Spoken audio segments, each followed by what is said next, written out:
کل کے جلسے کے اوپر یہ شک تھا کہ پی ایم ایل نون کی جو سینئر قیادت لاہور کے اندر روایتی طور پہ جلسے جلوس لیڈ کرتی ہے وہ مریم نواز صاحبہ سے ناخوش ہیں اور وہ شاید جلسوں میں نہ آئیں، اور یہ دبے لفظوں میں اشارہ آ رہا تھا کہ اس کا مطلب ہے کہ سعد رفیق صاحب، لیکن ہمیں نظر آیا کہ سعد رفیق صاحب جو ہیں وہ لیڈ کر رہے ہیں اس جلسے کو۔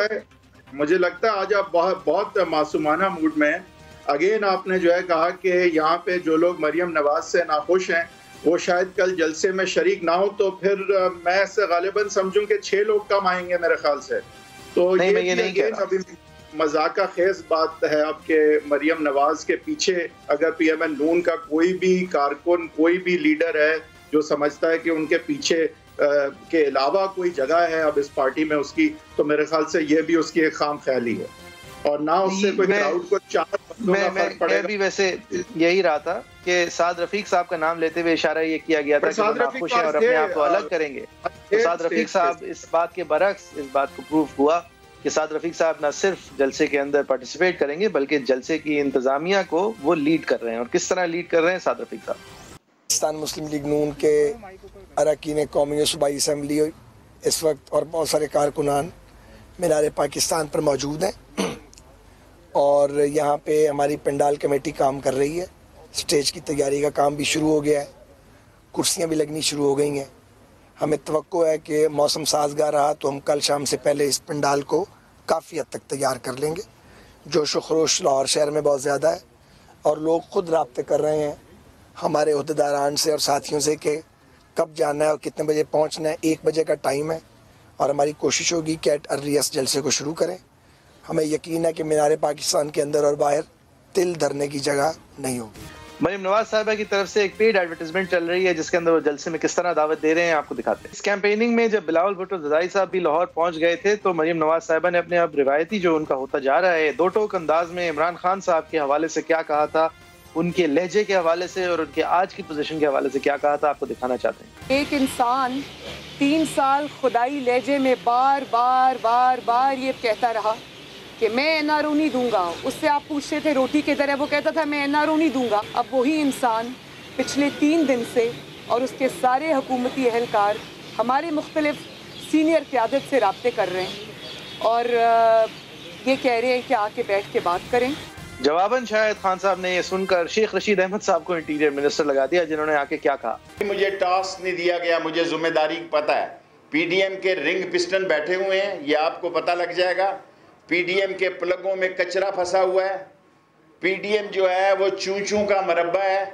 مجھے کچھ پتہ نہیں ہے۔ میں پرائم منسٹر صاحب کے دفتر میں داخل ہوا، پرائم منسٹر صاحب نے مجھے کہا مبارک ہو، آپ کو انٹیریئر منسٹر بنا دیا گیا ہے۔ پکڑ دکڑ کا مجھے نہیں پتا، یہ صوبائی مسئلہ ہے۔ میرا مسئلہ جب اسلام آباد میں آئیں گے تو فضل الرحمان میرے پیر بھائی ہیں، ان کو میں سبز چائے پلاؤں گا، اور میں ساری اپوزیشن کو یہ کہوں گا کھلی اجازت ہے آپ جلسہ کریں، کوئی آپ پہ پابندی نہیں ہے۔ ملتان میں جو کنٹینروں کا مسئلہ ہوا وہ نہیں ہے، آپ جلسہ کریں۔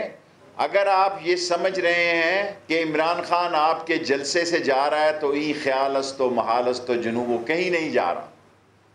وفا کرو گے ہم وفا کریں گے، جفا کرو گے جفا کریں گے، ستم کرو گے ستم کریں گے، ہم آدمی ہیں تمہارے جیسے، جو تم کرو گے وہ ہم کریں گے۔ ویسے شیخ صاحب کو رانا ثناء اللہ صاحب نے اس وزارت کی مبارکباد کس طرح دی وہ بھی دکھاتے ہیں آپ کو، پھر آپ کو ذرا بزدار صاحب دکھائیں گے۔ شیخ رشید جو بھی ہے، لیکن وہ ایک سٹریٹ ورکر سے یہاں تک پہنچا ہے، ایک چپڑاسی سے وزیر داخلہ بنا ہے۔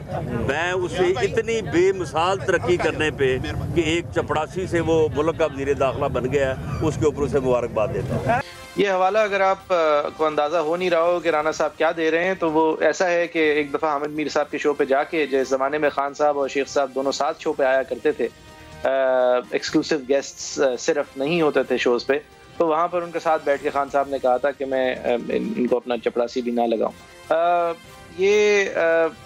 اس کے علاوہ بھی خان صاحب نے یہ ایک اور مجمع میں بھی کہا تھا ان کو ایک لقب دیتے ہوئے، جو کہ میں ٹی وی پہ ریپیٹ نہیں کروں گا۔ عثمان بزدار صاحب کو یاد آیا ہے کہ وہ سی ایم پنجاب ہے، کیا کہتے ہیں؟ تھریٹ الرٹس ہیں وہ بھی موجود ہیں. پازیٹیوٹی ریٹ جو ہے 46% سے بھی زیادہ ہے. دنیا میں کہیں ہو رہا ہے کہ جلسے جلوس جو ہم یہاں کر رہے ہیں؟ کون سی ایمرجنسی آ گئی ہے؟ کیا ہو گیا ہے جو ہم اس طرح کے کام کریں؟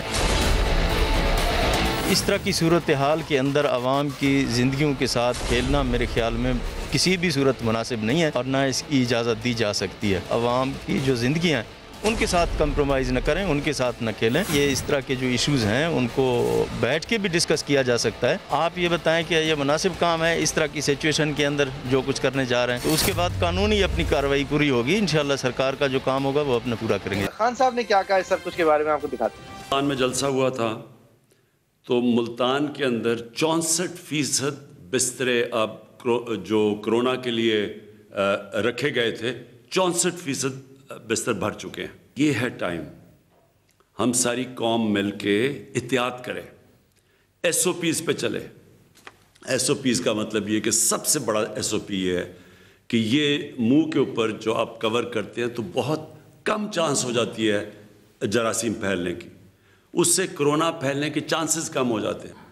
دوسری چیز کہ ہمیں جب پتہ ہے کہ لوگ جب جمع ہوں گے تو کرونا پھیلے گا، تو میں آج سب سے اپیل کرتا ہوں، یہ جو پولیٹیکل پارٹیز کر رہی ہیں، میں ان کو آج اپیل کرتا ہوں کہ یہ جلسے جلوس سے کوئی گورنمنٹ کو کوئی فرق نہیں پڑنے لگا، لیکن لوگوں کی جانیں خطرے میں جانے لگی ہیں. جلسے جلوس تو ہمارے سے بڑے کس نے بڑے جلوس کیے ہیں؟ جب ہمیں پتہ ہے کہ کرونا پھیلتی جا رہی ہے، بسترے بھر رہے ہیں، میڈیکل ورکرز جو ہمارے ہاسپٹل ہیں، جو ہماری نرسز ہیں، ہمیں جب پتہ ہے کہ ان کے اوپر پریشر پڑتا جا رہا ہے، تو یہ جلسے جلوس 2-3 مہینے کے بعد کر لیں تاکہ لوگوں کی ہم جان خطرے سے بچائیں.